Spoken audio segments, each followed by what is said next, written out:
Ya, jadi kalau Kang Deddy tadi sampaikan waktunya serap di Maret April, kemudian sampai Desember sampai setahun dengan kadar air 14%, kemudian di manage dengan suhu ruang yang baik, apalagi Bulog sekarang punya silo yang cukup baik. Pak Buas sudah bangun banyak loh ya. Itu diisi, disiapkan di kadar air 14%, itu selesai urusan kita.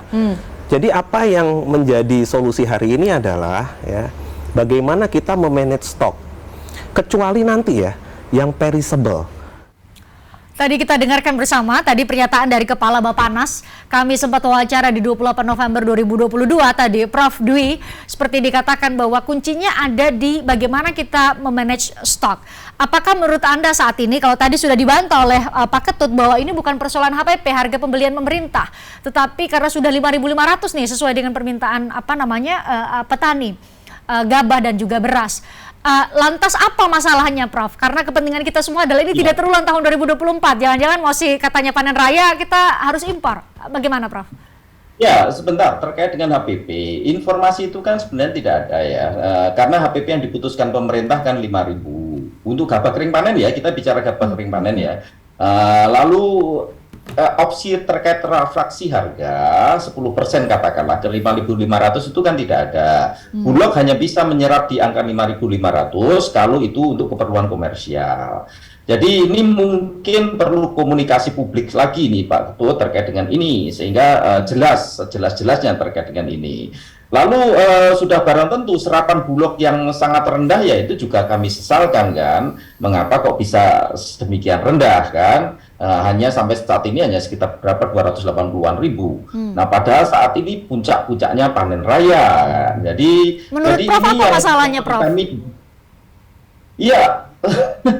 Ketika pertama kali ditetapkan 5.000 kan itu sudah bermasalah karena tidak akan mungkin Bulog menyerap itu kan. Lalu dalam perjalanannya kami tidak tahu dalam perjalanannya seperti apa. Karena keputusan refraksi harga katakanlah ditingkatkan sampai 10% itu juga tidak terdengar di kami kan.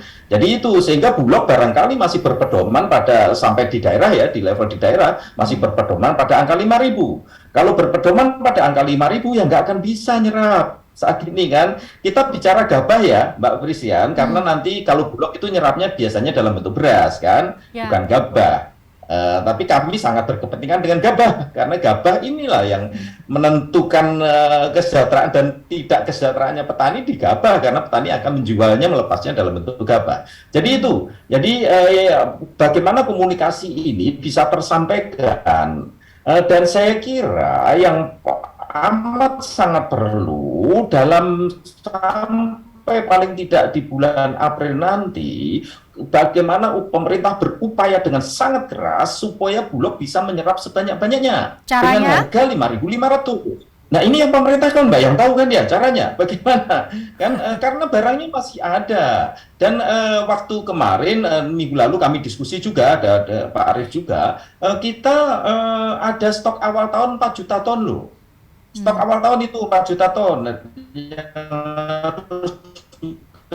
gitu kan. Lalu terkait dengan pergeseran panen agak maju sebenarnya panennya, tapi itu kecil. Dan sudah mulai Februari kita sudah surplus. Februari, Maret, April ini surplusnya agak besar untuk Maret, April. Nah, kalau sehingga surplus kenapa nggak ada di stok Bulog ya? Itu yang menjadi pertanyaan ya, Prof. Dwi. Ditanyakan Bulog Mbak. Sampai seperti ini. Padahal Bulog sudah diberi keleluasaan kan. Kata Pak Ketut tadi, walaupun kenyataannya saya kurang tahu persis pada divre di bawah-bawah seperti apa. Apakah refraksi sampai 5.500 itu memang sudah dilakukan oleh yang di bawah. Kalau 5.500 masih banyak yang bisa diserap dengan harga gabah kering panen di 5.500. Saya kira tidak akan ada problem yang berarti. Karena kan kami tiap menit dapat laporan dari jaringan tani kami terus. Angka 5.500 masih bisa, nggak ada masalah.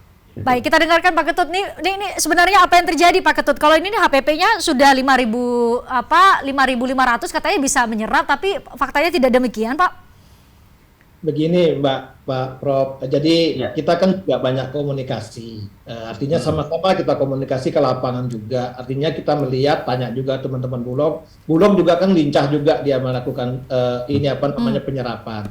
Namun pada titik tertentu Bulog itu berebut dengan teman-teman penggilingan yang pada akhir akhir tahun 2022 atau awal tahun 2023 rata-rata di penggilingan itu kosong.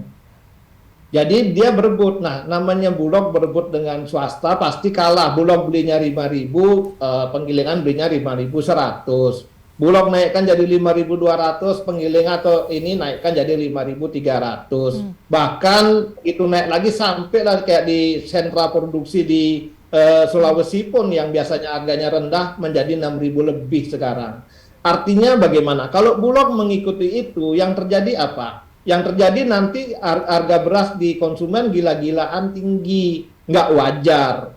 Karena kami juga menanya beberapa petani, beberapa teman-teman, 5.000 itu sudah tersenyum sebenarnya kok. 5.200 sudah tersenyum, 4.800 pun teman-teman mengatakan, ya Pak Pok lebih sedikit, 5.000 itu sudah tersenyum. Apalagi bisa 5.500, itu yang poin pertama. Yang kedua, Bulog pun punya 2 saku. Saku pertama menggunakan CBP dengan HPP, saku kedua menggunakan pembelian komersil, bisa 5.500, 5.600. Namun dengan membeli 5.500 pun Bulog nggak dapat. Kenapa? Tadi kemarin itu kami dorong 5.500 sebenarnya di komitmen dengan teman-teman penggilingan yang dikumpulkan di Kemenko.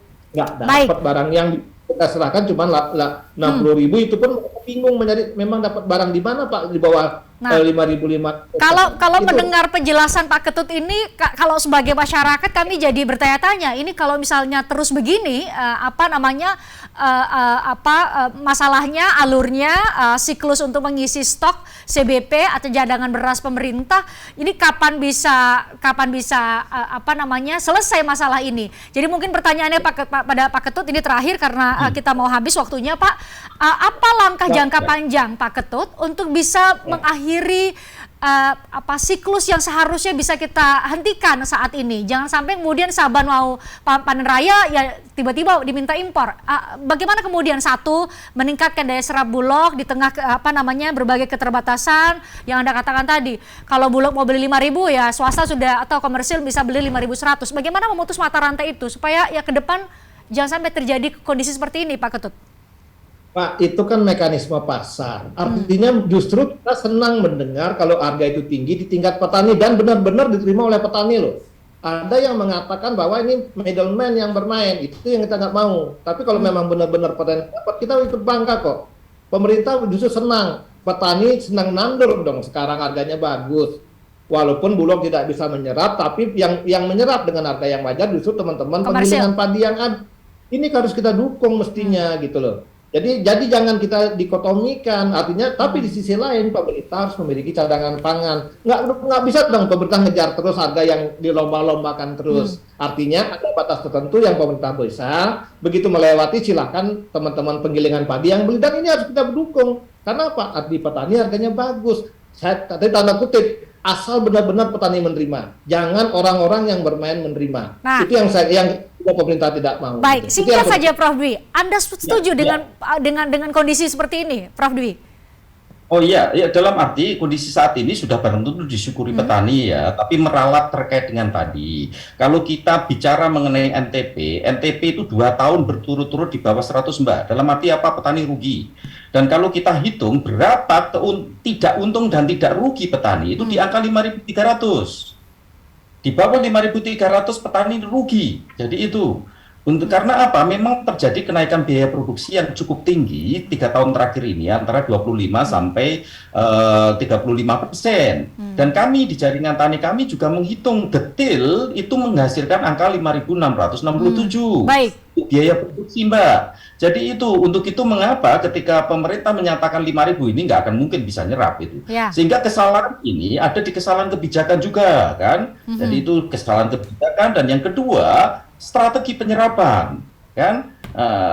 Karena dulu kenapa bisa sekarang nggak bisa kan, pertanyaan besarnya kan di sana kan. Baik.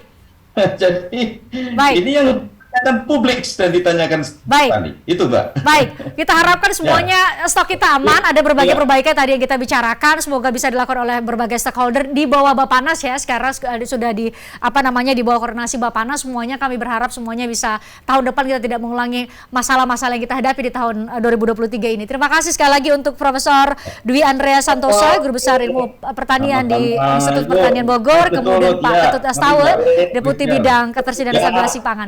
Saya selalu buat Anda semua, dan saya juga mengucapkan terima kasih buat Anda pemirsa. Saya Christian Grich, kita jumpa lagi besok. Tertarik dengan diskusi saya dengan para narasumber? Saksikan obrolan malam dengan topik-topik menarik lainnya. Jangan lupa subscribe ya channel YouTube Berita 1. Like, komen, dan share video ini ya. Terima kasih.